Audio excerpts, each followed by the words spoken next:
Yo, what's going on, Dragon Ballers? Welcome back to another video. Today we're back with more set 16 reveals. Yesterday we covered the green Beerus archetype coming out in set 16, and today we will cover his brother Champa, and we'll aim to answer the question, which archetype is better, because upon first glance and first read, they're kind of like painstakingly similar in that they seem to operate way too similar to each other, but we will look to kind of look at the differences in today's video and see if we can find out which one is stronger. Now I will just say, as far as these archetypes go and green in general, these are not looking to land at like the highest echelon of competitive play when Realm of the Gods comes out, right? But there is some interesting stuff about these archetypes. They're way more impressive than the set 15 green archetypes, so I think they are worth taking a look at. So anyways, if you're new here, make sure to subscribe, hit that bell so you don't miss a video, and if you guys want to help support the channel, many ways to do so down in the description. Anyways, let's get right into this. All right, so taking a look at the Champa leader, we have a 15k unawakened and a 20k awakened leader, same as Beerus. Permanent though, you start the game with 5 life, so that is a direct buff compared to Beerus, who only starts with 4 life. Activate main, switch to card to rest mode, draw 1 card. Additionally, if you have no battle cards in play, choose to 1 green, use 6 card with energy cost of 2 or less in your hand and play it. So very similar to Beerus, although he just does the same thing with Universe 7 cards. Awaken relates 2 or less, you may draw 3 cards, untap an energy, and flip this card over. So this is a bit of a different awaken than Beerus. Beerus, I believe, awakens at 3 life and draws 2 and untaps 1. So Champa has a bit more of like a risky awaken, we'll say, but it does also have a better payoff, which is pretty interesting. Champa victory at all costs. When this card attacks, draw 1. Additionally, if you have no battle cards in play, choose to 1 green, use 6 card with energy cost of 2 or less in your hand and play it. Auto once per turn, spirit boost 1, and one of your green, use 6 battle card attacks and KOs an opponent's battle card. You may choose the card that attacked and switch it to active mode. So very interesting here. I believe Beerus' ability does a similar thing, except instead of restanding the battle card, it makes your opponent pitch a card. But this could translate into more discards in terms of Champa's effect, because like, if you're attacking again, maybe your opponent's comboing, maybe your opponent's negating, or you just get to go in for more damage or KO more battle cards. So this is a pretty cool versatile effect, I will say, and it doesn't play into Deborah, which if your opponent gets to choose what the card they discard is, and you don't have like a BMS or something to stop them from playing Deborah, you can just fall right into that trap and basically get set behind really far. So that's a pretty cool advantage that Champa has going there. Anyways, we will read the Nameless Planet again. I know we read it yesterday, but we do have to read it because it is very important to the Champa archetype, and some people may not have watched yesterday's video. So we have a 1-drop barrier field card, auto once per turn. If your leader is a green Beerus or green Champa card, at the end of a battle, one of your green battle cards attacks and KOs an opponent's battle card. Place that card under this card from your opponent's drop area. So I want to drive home a point that I talked about yesterday. The way this sentence reads, at the end of a battle where one of your green battle cards attacks and KOs an opponent's battle card. The way that reads is that the battle card that does the attacking has to do the KOing, but not necessarily as a result of battle. If you have an effect that procs when you attack and KO something, that should satisfy the requirements for this card. But if you attack with something and KO with a different effect, that should not satisfy, at least as far as the way this is worded. And I believe that's also how it's being ruled as far as the head judge of the game, David Fashbinder, has stated. But of course, we will have to be keeping an eye open for the FAQs to come out when the set releases. Anyways, continuing, auto, if your other card's a green Beerus or green Champa card, and you switch the card to rest mode. When your opponent attacks, choose one of your green battle cards in rest mode with the same universe trait as your leader, and switch target of the attack to that card. So there are many effects that proc when your battle cards are KO'd. This is a way to basically force that to happen. Activate main, if there are 5 cards owned by your opponent under this card, you win the game. So again, very cool that there is sort of like an alternate win condition built in here.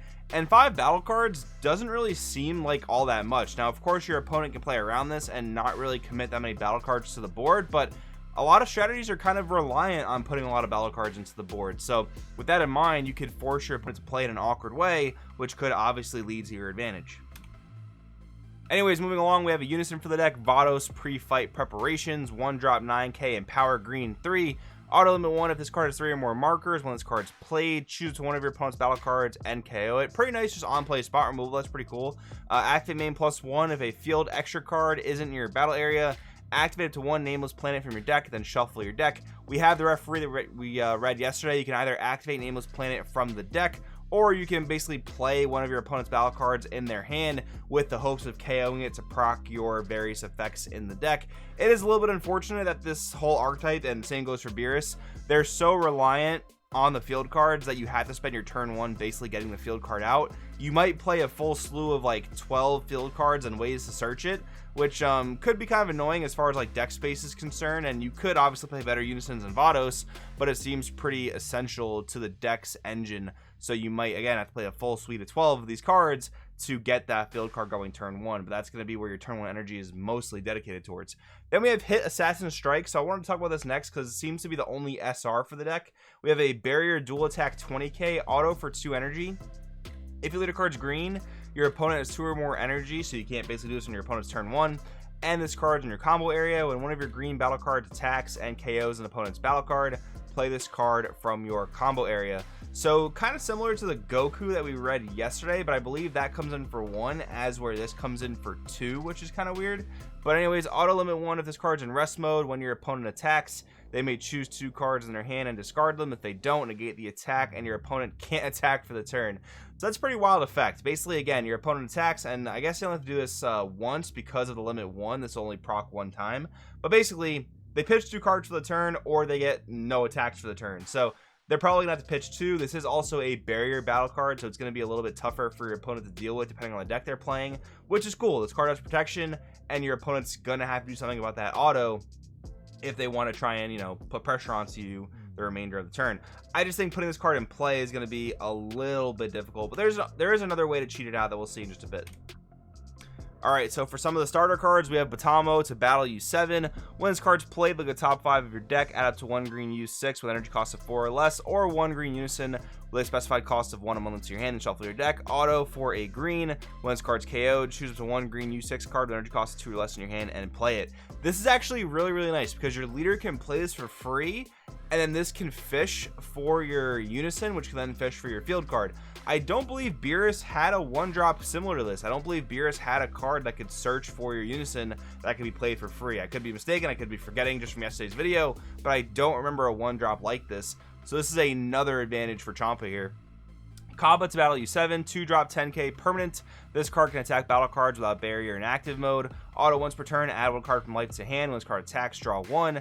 Then switch the card to active mode and gets plus 5,000 power for the battle. And then auto for green, this card's KO'd. Choose 1 green U6 when it costs 3 or less in your hand and play it. Now, one of the things I do want to mention here is that it is a, I don't want to say a blunder, but it's just like so thematically unfortunate that the old school veggie archetype that came out, I believe, around set 3 is not Universe 6 tagged, so you cannot play that engine in this deck, which again, very unfortunate, but obviously makes sense. The universe theme wasn't really a thing back then, so obviously those cards did not have the U6 tag, and there's just about no way they're gonna errata those cards to add U6 to them. It just wouldn't make sense, because while we do get erratas for balance changes sometimes, it's usually not to make cards stronger, so it would just be a super convoluted errata if they were to do it. And again, there's no way I can see them doing that. Maybe they'll print a retrained version of the archetype. That'd be kind of cool actually if they did that. But anyways, let's move on to Magetta to battle U7. 2-drop 5k permanent during your turn.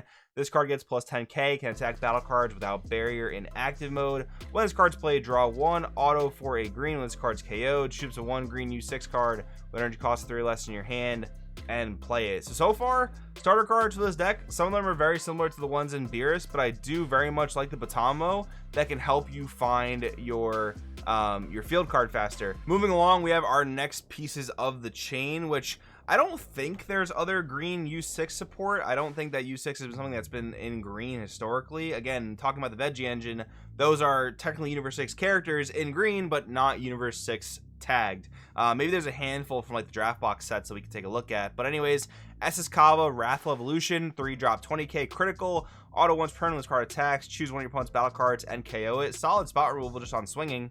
And then auto for a green when this card's KO'd, choose up to 1 green U6 with an energy cost of 4 in your hand and play it. So you can cheat out the hit that we read earlier, as well as this hit to battle U7.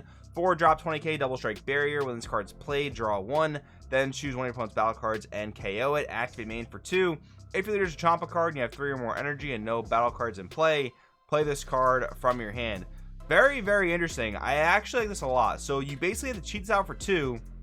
Very similar to a card like Turles All Too Easy, albeit this card's not as powerful as that card. This is like uncommon as opposed to Turles, which is a super rare. This card comes in, draws a card, KO something, so basically does that part of Turles' effect, and it's a double strike barrier battle card, so it's going to be tough for your opponents to remove from the board. So far, most of what I'm seeing, Champa has a pretty distinct advantage in terms of card value over Beerus. I'm really liking how most of these things just kill things. I like the Potamo a lot. I'm a big fan of the SR hit as well as this hit. Let's move on and read some more cards. Alright, next up we have Frost to Battle U7, another kind of like starter card for the deck. 2-drop 5k permanent during your turn. This card gets plus 5k, can attack battle cards without barrier in active mode. Permanent if this card's in rest mode and your opponent has no battle cards in play. Your opponent's leader card can't attack leader cards. That's actually really dope. Your opponent has to attack with their leader if they want to draw a card for most leaders in the game. Auto pay a green when this card's KO'd. Choose a 1 green U6 when it costs 3 in your hand and play it. And we have a new U6, which happens to be a blue-green battle card. So Champa, with all the other things has going for it, now has access to blue-green, which, you know, is an optional thing basically, but it could mean access to Sensu Bean, which could be kind of cool. So anyways, Frost coming to blows with 3-drop 15k, energy exhaust, barrier blocker, evolve for 2 over a Frost, or you could cheat it out with Frost's effects that we just read. Auto when this card's played, your opponent chooses a card in their hand and discards it. Auto for a green when this card's KO, draw 1 card, then choose to 1 green U6 with energy cost of 4 in your hand and play it. So very similar to the combo that we read, but this is a 1-drop 10k combo, so it could be a little bit clunky, especially considering we're in green. But again, if you play a blue-green variant of the deck, that could be very, very interesting. One thing to keep in mind though is that your turn 1 is actually very, very important for getting your field card in play. So if you charge a tapped energy turn 1, that could slow you down quite a bit. Maybe you can get around that by playing like the blue-green warp check lands. That could definitely be a thing, but just something to definitely keep in mind. Frost by any means necessary. 4-drop 20k, energy exhaust, triple attack, evolve for 3 over a Frost. Permanent, this card can attack battle cards without barrier in active mode. Auto once per turn if this card's attack hasn't been negated at the end of a battle in which this card attacked a battle card. KO that card, then choose 1 card in your opponent's hand and discard it. This is very cool. This is a callback to, I believe it's called Full Power Frost, a red 4-drop battle card that people used to play back in the day during the OG SS3 days. Basically that would attack battle cards and KO the card no matter what. And this does a similar thing unless its attack is negated, which, I don't know, makes sense and doesn't make sense at the same time. It's just an added stipulation on the card, but your opponent still loses a card if they negate the attack, and if they don't negate the attack, you still KO the battle card. That you could even attack in active mode, and your opponent discards a card. So that's a really dope effect. Again, the 1-drop 10k makes me a little bit weary, but access to Sensu Bean is a pretty cool allure to trying out this blue-green engine. But anyways, let's wrap up the video talking about a few extra cards. These are technically not Champa only cards, but they feature U6 stuff, so I figured I'd talk about them here. We have damage negation, 1-drop counterattack, negate the attack, and you don't take damage from your opponent's non-keyword skills for the turn. That's dope. Basically stops most forms of burn damage in Dragon Ball Super, so that's pretty cool. Notice too that it's not only tied to green decks. If you're splashing green, like in a blue-green deck, for example, with maybe a blue leader or something, you could play this card. Burn damage is not super prevalent right now, but this could be a solid side deck card in the near future. And then we have Realm of the Gods, Champa destroys, 1-drop activate battle. If your leader card and all of your energy is green, choose one of your cards, gets plus 10k for the battle, then choose 1. If it's your turn, choose one of your opponent's battle cards with energy cost greater than the current energy and KO it. Or if it's your opponent's turn, your opponent chooses 1 card in their hand and discards it, then you choose one of your cards and it gets plus 15k for the battle. So during your opponent's turn, it's basically a Cells Kamehameha, and during your turn, it could be a max power Kamehameha, which is kind of cool. Some cool flexibility, getting a very nice SPR art in the set as well. But anyways, guys, let's answer the question we came here to ask. I personally think Champa looks like a stronger deck than Beerus for a lot of reasons. Starting off with 5 life, I think is a big advantage. Getting a better benefit out of Awakening, although you have to be at lower life, it is a bit more risky, but more of a benefit.